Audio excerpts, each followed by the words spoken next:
Patrick, yeah, I was saying thank you so much for accepting the invitation and coming to join me in this interview.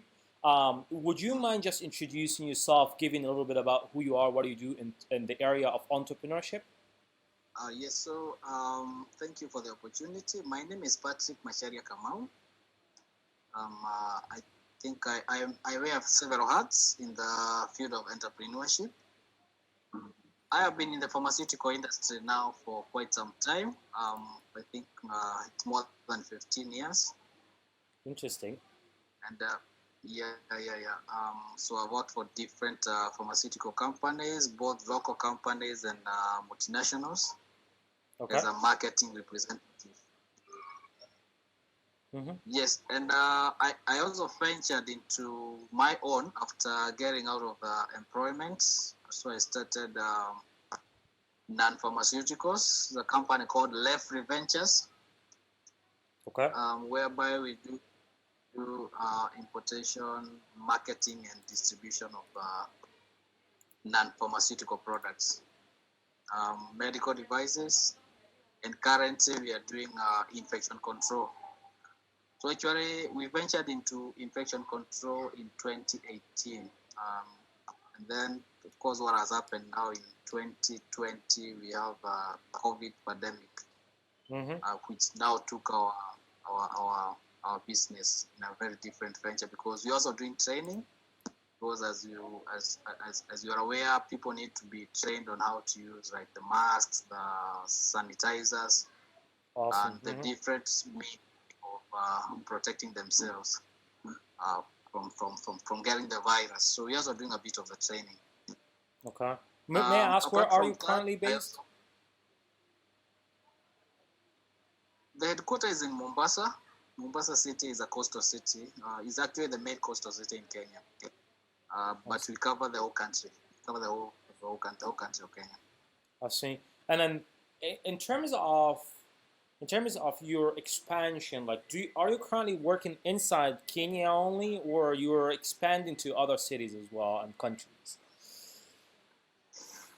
Yes, our very first area or other focus was to ensure that we managed to ensure we meet the pain points of our clients in Kenya, and then the next the next focus is actually to join the East African market. Here, talking about Uganda, Tanzania, Rwanda, Southern Sudan, and we even want to venture into Somalia.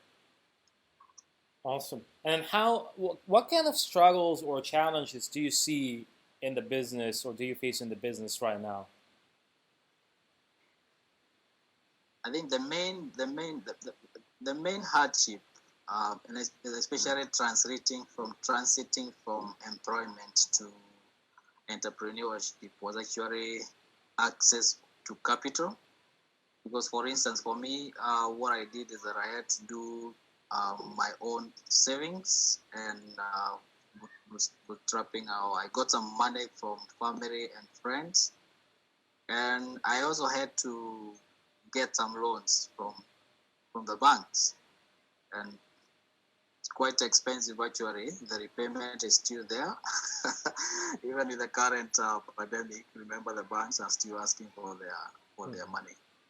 I think Okay. that for me is a major obstacle for the businesses in Did this you region. start any raising funds or investment, or searching Yes, for investor or? yes, we are considering moving into that. Personally, I know I'll be doing that for two different ventures that I'm getting into. Because currently I'm building a platform for networking, and I'm also doing something for the food industry. That is purely, or rather strictly, fresh produce deliveries within the region, and later on national and, as I said, the East African region.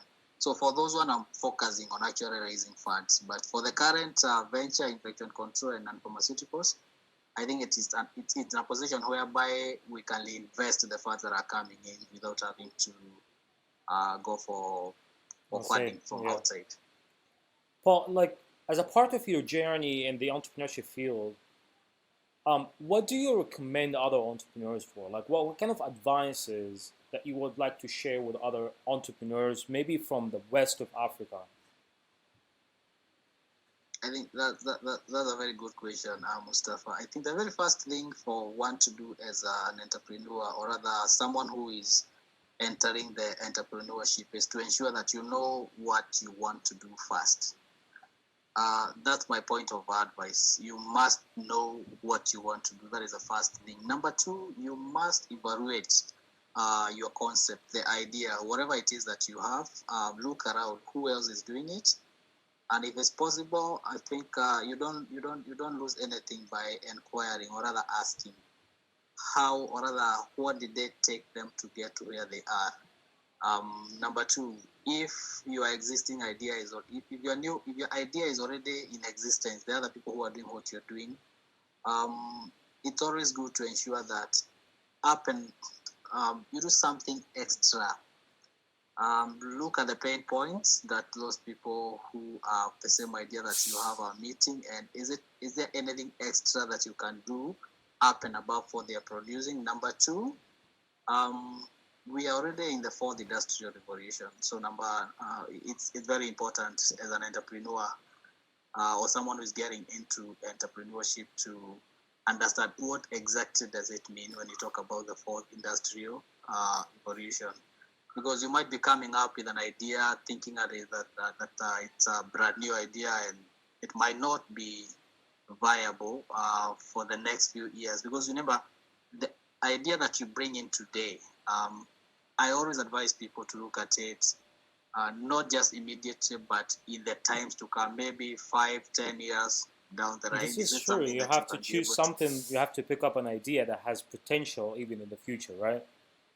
But that Yes, but yes, that yes. leads And me to a yeah. different question. Actually, I want to ask you, like, from your experience, what industry in West Africa, in West African countries, do you feel that is coming and booming, and it's growing, and it's like it's the right time for entrepreneurs right now to focus on it so that they can take the next step and be the leader and pioneer in this industry?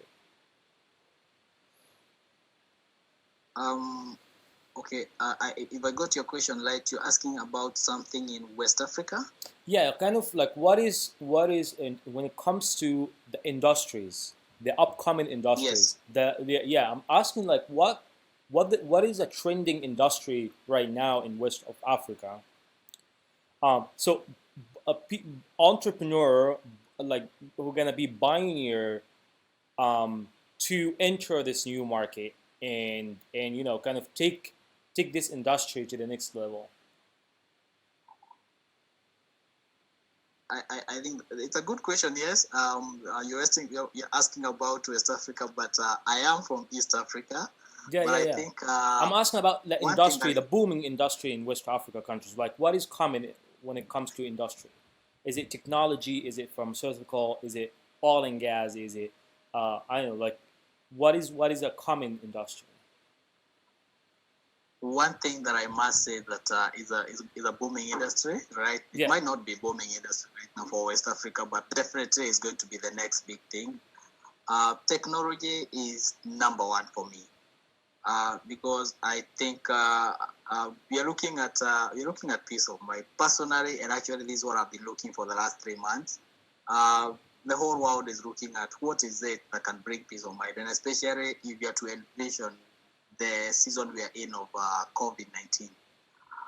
There's restriction of movement, but remember the fact that movement has been restricted doesn't mean that life is not going on. Life goes on. We eat, we dress, we sleep.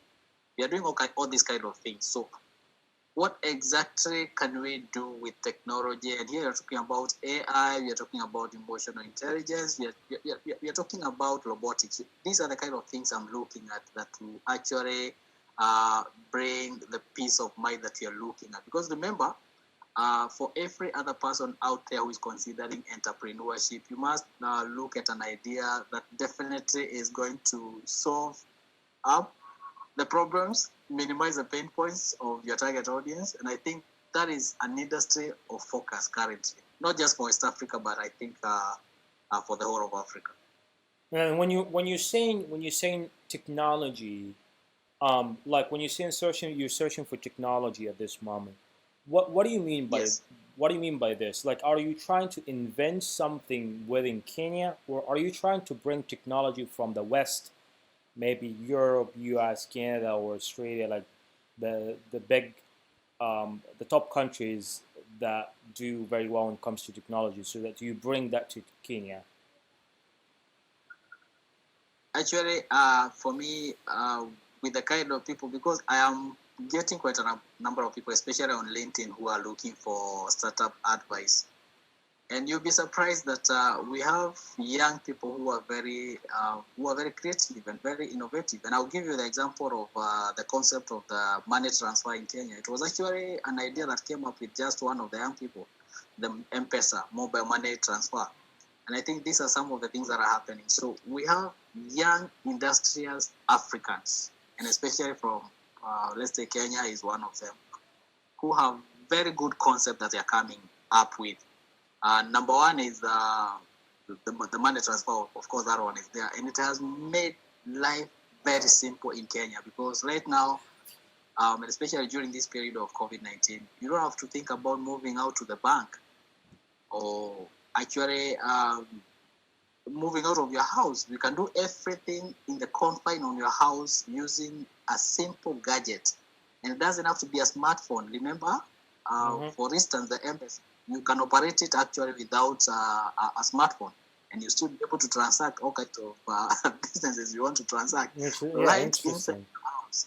So these kind of concepts are what we are seeing, and this is one of the things that I'm referring when I'm talking about technology. So there are two areas I must state about here. Number one is financial,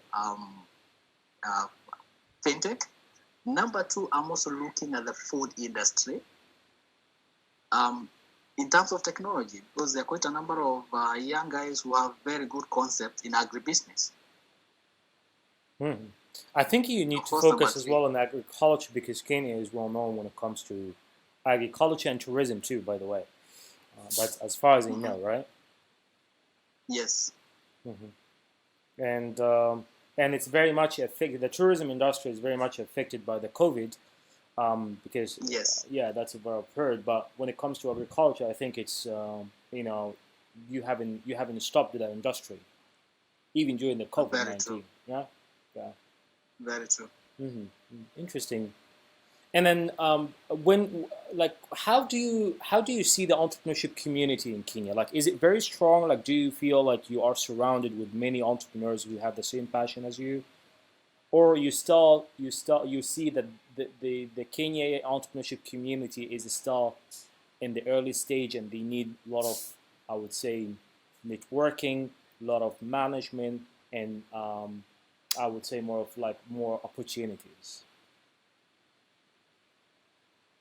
I think currently, remember Kenya, the good thing about it is that the system of education that we have had for the last, I would say for the last 10 years, since 2010, is that we started getting free primary education, and then of course now we're in the stage where we're in the free secondary education, whereby it's only now at the university that parents have to use a lot of money, meaning education is something that has been taken up very well in Kenya. But there are no jobs. So when these guys clear university, there are no companies or industries to take the majority of them. So they are being forced into entrepreneurship. But remember, entrepreneurship is not taught through the education system. Again, they have to get back to their pockets and pay to be trained in entrepreneurship. So I would say that Kenya is still at the startup stage. We have a few, I think maybe 10 to 20% of the entrepreneurs who can say that they have gone through the training and they're able to do business quite well.